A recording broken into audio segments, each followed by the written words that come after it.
You guys thought I had a lot of launch monitors? You should see my my rangefinder collection.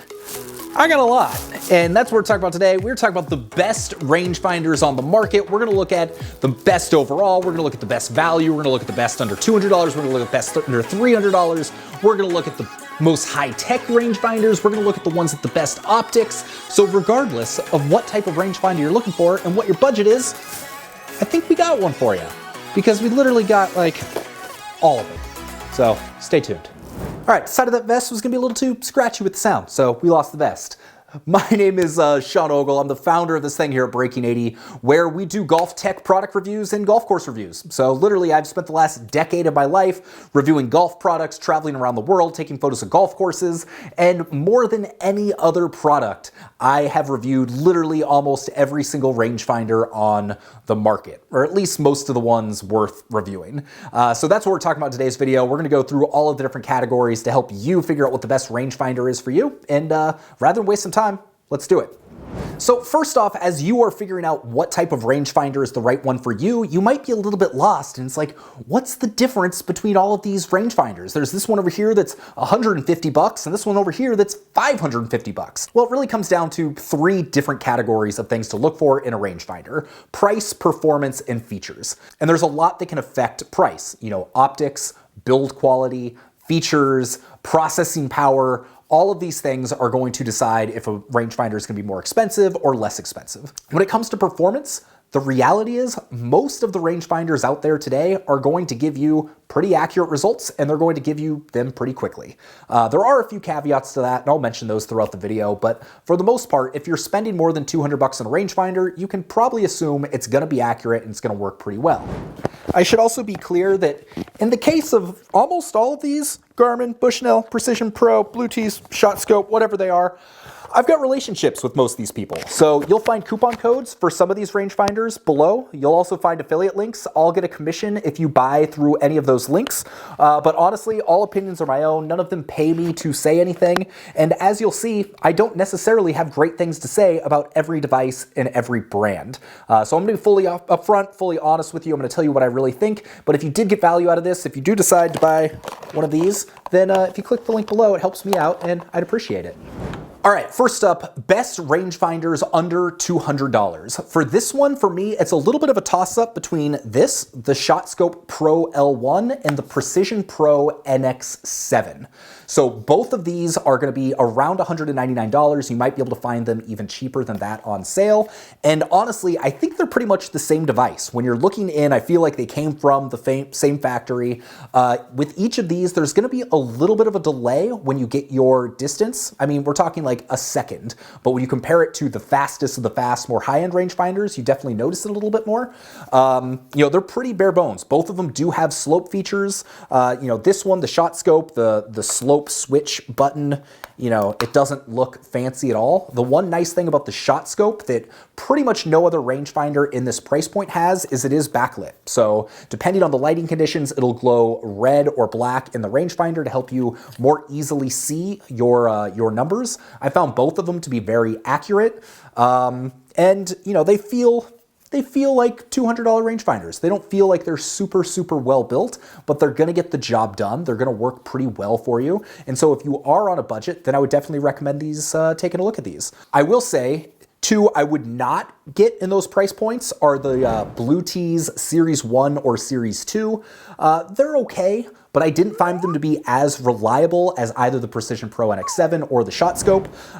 But the Series 3, their newest one, that's a little bit of a different story. We're gonna talk about that later on in this video. All right, next category, best full-featured rangefinder under $300.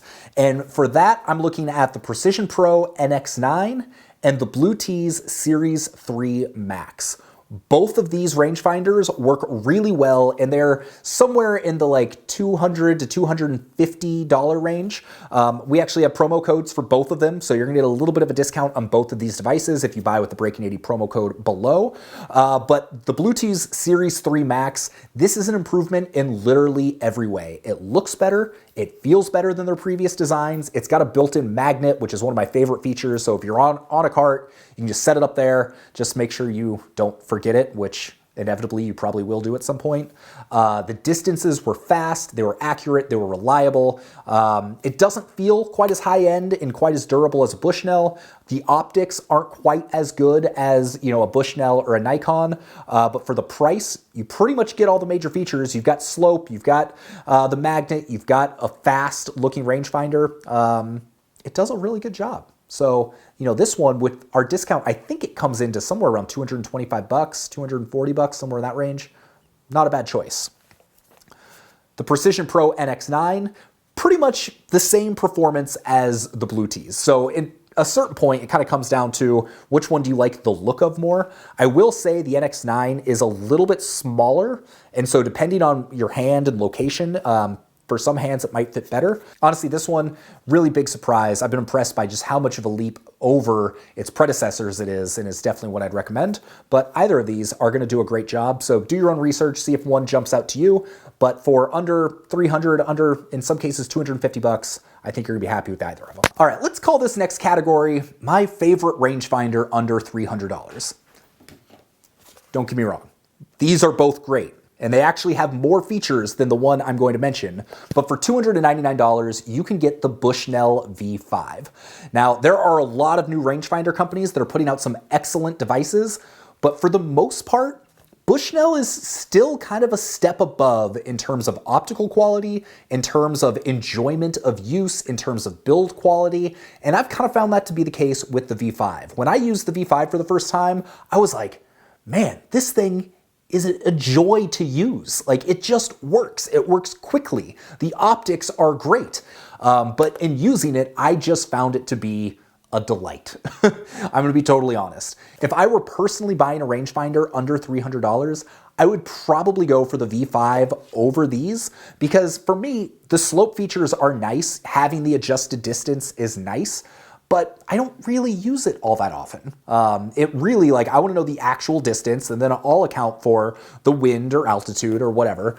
And I just think the Bushnell is fantastic. And if the slope metrics are important to you, for an extra $100, you can get the V5 Shift, which is $400. So it's going to put it a little bit more expensive than these, but build quality, ease of use, enjoyability of use, it's gonna be a little bit higher. So you pay a little bit of a premium, but that's kind of like the difference between, buying a Ford Focus versus a BMW. They're both gonna get you there, they're both gonna do the job, but one's just gonna do the job a little bit nicer. All right, next category is best optics. And this one goes to the Nikon Coolshot Pro 2 Stabilized. That's a name. And actually, I don't have it with me. I lent it to my dad to use.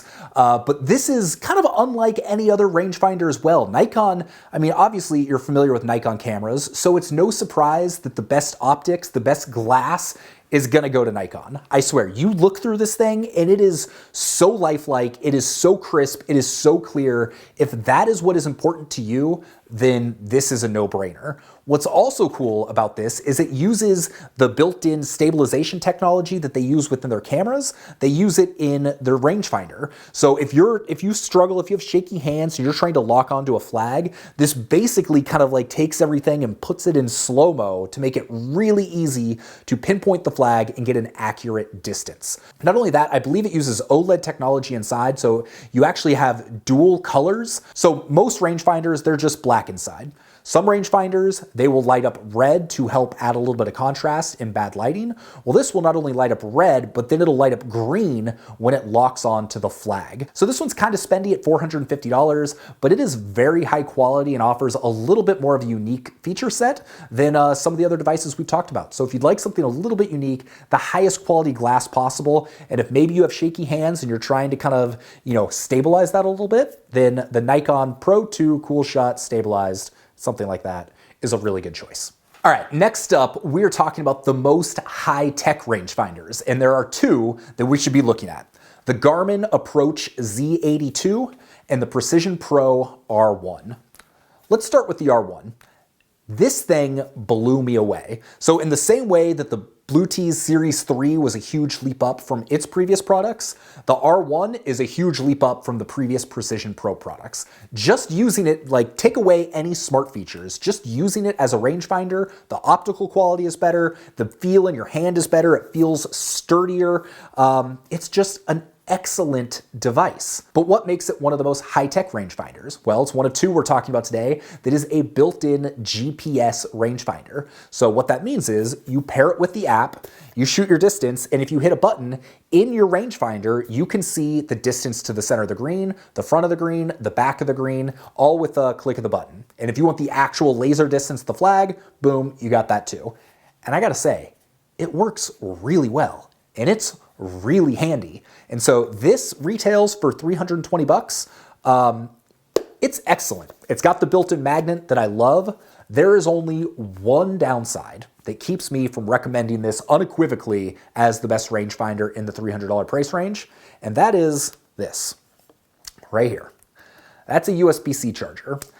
This does not take a regular removable battery. You need to charge this before every round, or realistically, you get about 2 rounds out of it.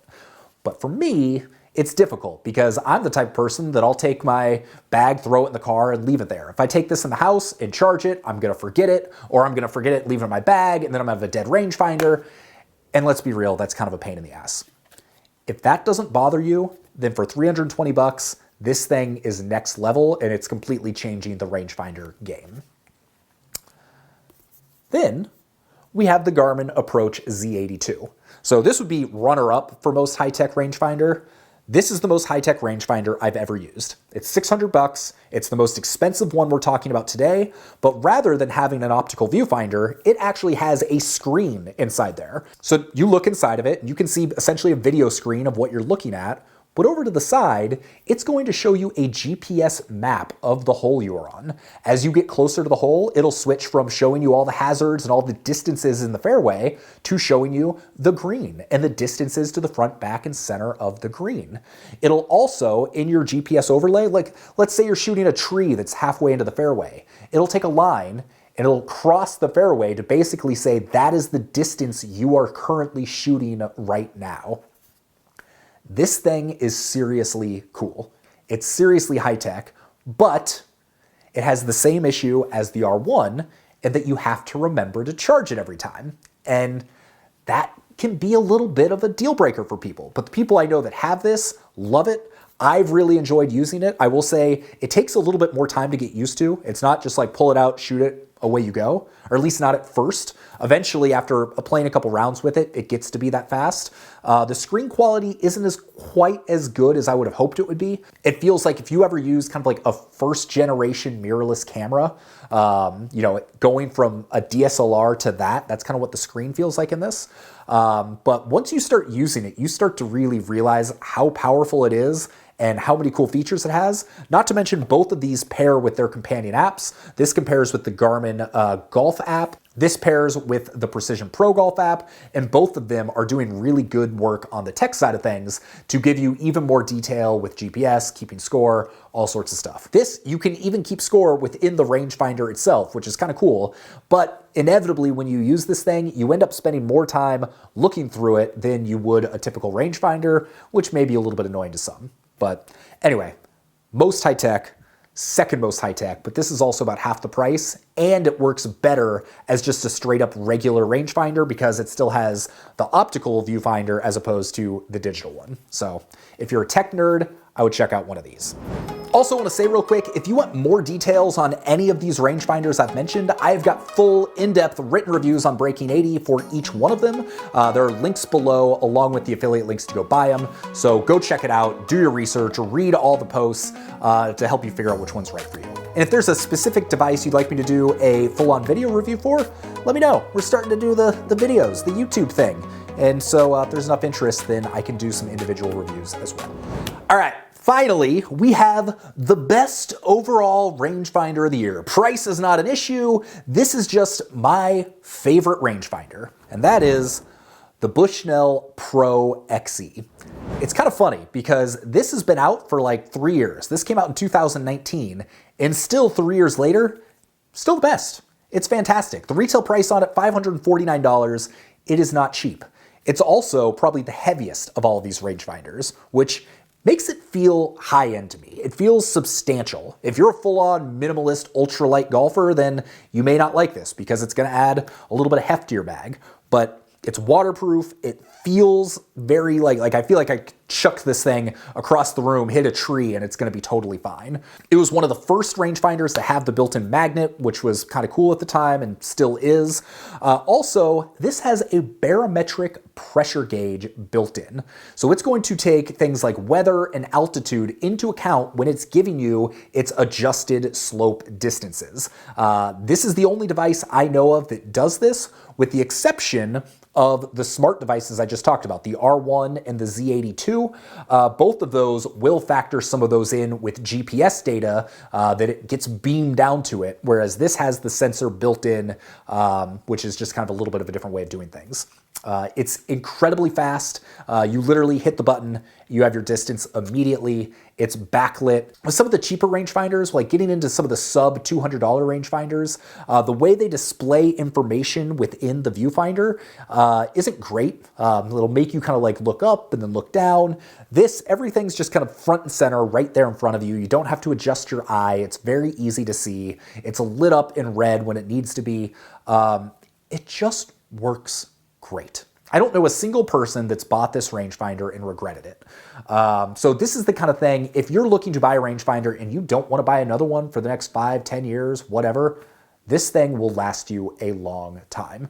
Like I said, it's so good. Like, you look at a lot of companies, they're rolling out new devices every year or so. 3 years later, this is still their top of the line device. Now, that may change. They may roll out another one this year, which I will review if they do. But at the moment, this thing is fantastic and I highly recommend it. So just to recap, if you're looking for something under $200, the ShotScope Pro or the Precision Pro NX7. If you're looking for a full-featured rangefinder in the $250 range, I would recommend the Bluetooth Series 3 Max or the Precision Pro NX9. My personal favorite rangefinder under $300, which doesn't have as many features as those other ones, but is just a joy to use, is the Bushnell V5. The most high-tech rangefinders we have are the Precision Pro R1 and the Approach Z82 from Garmin, both of which are unique experiences. You just got to remember to charge them. And then the winner, my favorite overall, is the Bushnell Pro XE. So I hope that was helpful for you. If you want more information, if you have questions about features or using a specific device, drop a comment below. I will do my best to give you an answer. Or if you have a device that you're questioning or you want to know about, feel free to let me know. And I will give you my feedback if I've used it. My name's Sean Ogle. I'm the founder of this thing here at Breaking 80. If you're looking for unbiased golf reviews and sweet golf course photos, then that's what we do here. Please hit subscribe, hit the notification bell so you're notified every time we got a new video, and pop on over to breaking80.com with 80 spelt out. We have hundreds of reviews, hundreds of blog posts over there, whereas we're just kind of getting going with this YouTube thing. So if you're watching this in the first couple days after this published, it's probably not a whole lot else to watch. But if you do want to watch something, then I recommend watching this video right here. Hope you have an excellent day. We'll see you on the next one.